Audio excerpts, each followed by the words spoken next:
So, do you like my shirt? It's part of my 50th wedding anniversary gift from my wife and mine to her. And a few days that are gonna, they're already fabulous memories. Okay. Jesus that we know of never went to Italy. We're in Matthew chapter 9, and we're going to start in verse 14. There's no transition from one event narrative to the next. And so here we go. Then John's disciples, that's John the Baptist, his disciples came and asked him, "How is it that we and the Pharisees fast, but your disciples do not fast?" Well, this brings up a topic that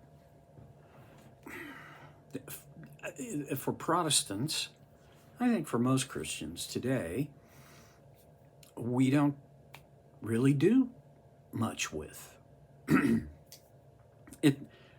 In some circles, returning to this as a spiritual discipline has become popular.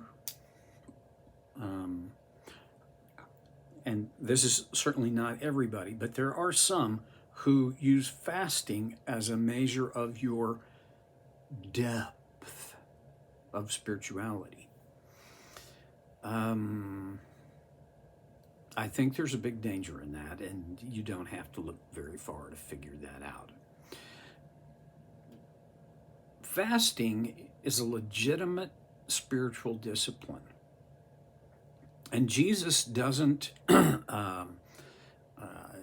he doesn't imply or state that fasting is no longer important. He just sets fasting in its proper context. And this is what he says. This is in verse 15. "How can the guests of the bridegroom mourn while he is with them?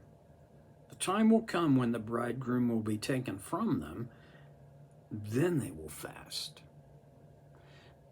He seems to connect fasting with mourning.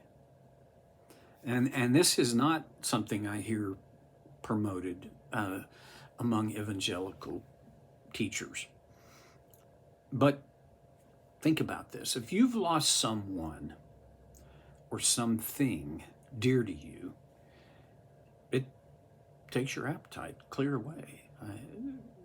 Different people are different,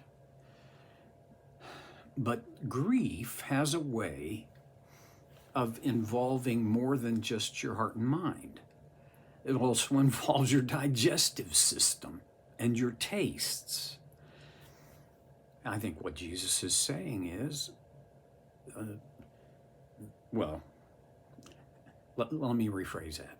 What Jesus is saying is, there will come a time when my disciples will fast, but nobody goes into a season of mourning when the bridegroom is with them, because he's drawing a word picture that they would have been very familiar with. In their culture, the bridegroom, you didn't just have a wedding on a day and boom, it's over. Wasn't that nice? No, it was kind of you take significant time. And those closest to the bridegroom are invited to hang with him.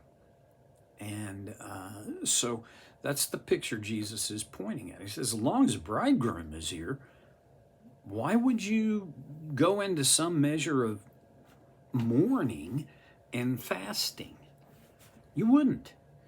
But there will come a time, Jesus said, when the bridegroom will be taken away from them, and then they will fast. Who was the bridegroom in his word picture? Well, he was. It doesn't warrant going deeply into this, but think about it. One of the things that they couldn't have known, but we know, because of John the Apostle having written about it in the book of Revelation, that when Jesus is reunited with his church, it will be the metaphor that's used is the church is his bride, and there will be a wedding feast. That's interesting, but I don't know that it changes the gospel message at all. The Pharisees and John's disciples, to some degree, viewed fasting as, well, I'm going to make a kind of an extrapolation here. And I'll say this about the Pharisees with no reservation, really. Although I don't think I would say it so much about John's disciples, but I think the Pharisees thought fasting served two functions. It served to show the world how serious you were about God, right? At another time, Jesus talks about fasting, and he says, hey, when you fast, comb your hair, wash your face. This is not for public presentation. A second reason I think the Pharisees fasted was because if they were to give that up, then God owed them, right? And surely he would have thought more of them because they were fasting. Well, I can't say that about John's disciples. I want to believe that wasn't the case with them. I think they were fasting because that was part of their religious tradition, and a part of their tradition that they didn't quite, they didn't understand why the disciples of Jesus were not doing that.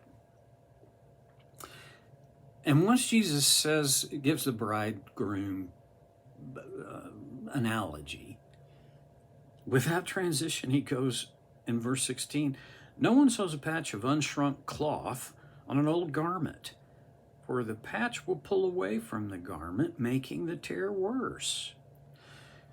I live in a culture where not very many people patch their clothes.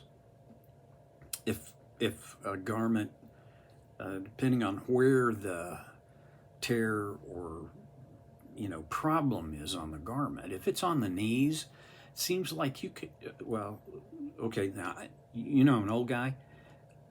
You go into a store and buy jeans brand new that are already ripped at the knee and the thigh. It's like, what? Why? Come on. Okay, off the high horse. In Jesus' day, when a garment had a tear or a problem, you patched it. And the reason was economics. Vast majority of the people were what we would categorize as in lower class incomes. So you didn't have a whole bunch of clothes, and you didn't just run down to, Isaiah Mart and buy a new garment. You patched it. And you wouldn't patch it with a new cloth. And the reason is because then when it was washed, the new cloth would shrink and would tear away from the old cloth. It's kind of one of those, everybody knows this type things. We don't know it because it's not a part of our culture, but it was for Jesus and for John's disciples and the Pharisees.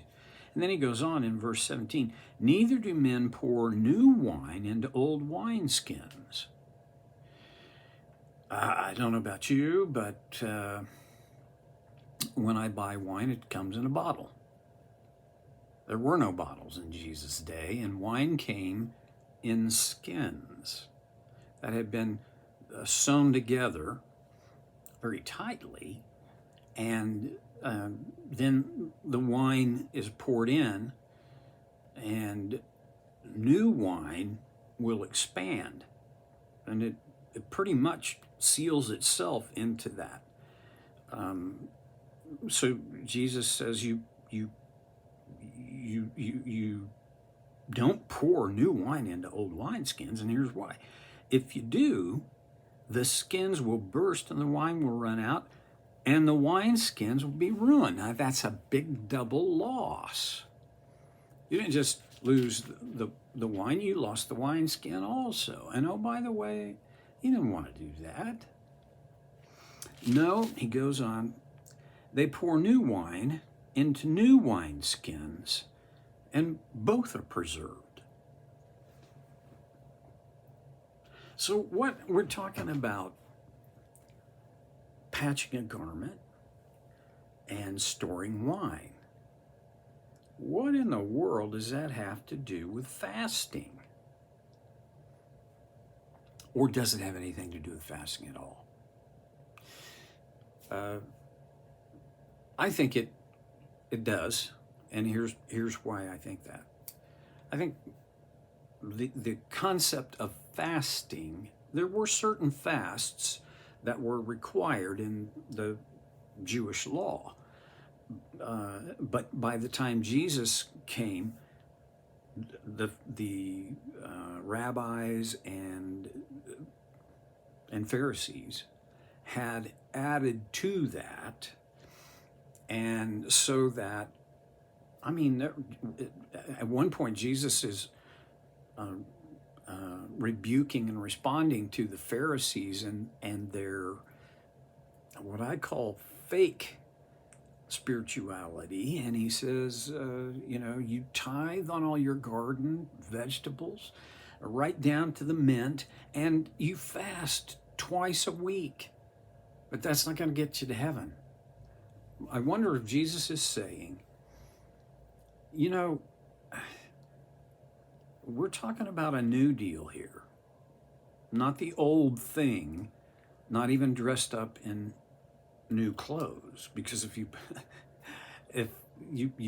don't pour new wine into old wineskins, right? You don't just dress it up. If you do, you're going to ruin both the wine and the wineskin. I wonder if Jesus was saying, the application now is not what you're thinking.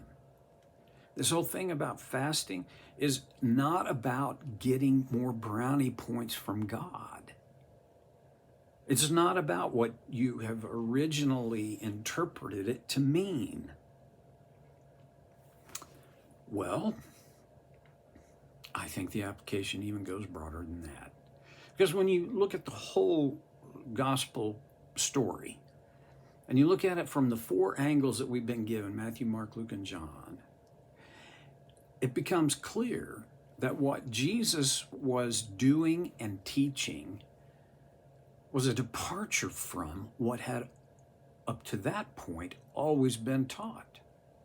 One of the interesting things, at least for me, is that when, on several occasions, when Jesus performs a miracle, the people who witnessed it say, whoever thought a man would have that kind of authority? Okay, so Jesus had an authority that nobody before him had had. We know that because we know he was God's son. But the Pharisees were unconvinced. And not only were they unconvinced, they were absolutely outraged by the idea that he would promote that he was God's son, the Messiah. Okay. When Jesus came, he said, I didn't come to abolish the law, but to fulfill it. I'm not sure I know exactly what that means in all of the nuance involved, but I do know this. When Jesus came and when he died, he created a new covenant. Those were his words at the Last Supper. This blood, this wine is my blood, the blood of the new covenant. If you're going to hold on to the old covenant, it's going to be impossible to hold on to the new covenant. There's so much more that could be said about that. But I'm not going to say any more because I've already exceeded my time. I'll see you next time on So Care with Stevie Boy.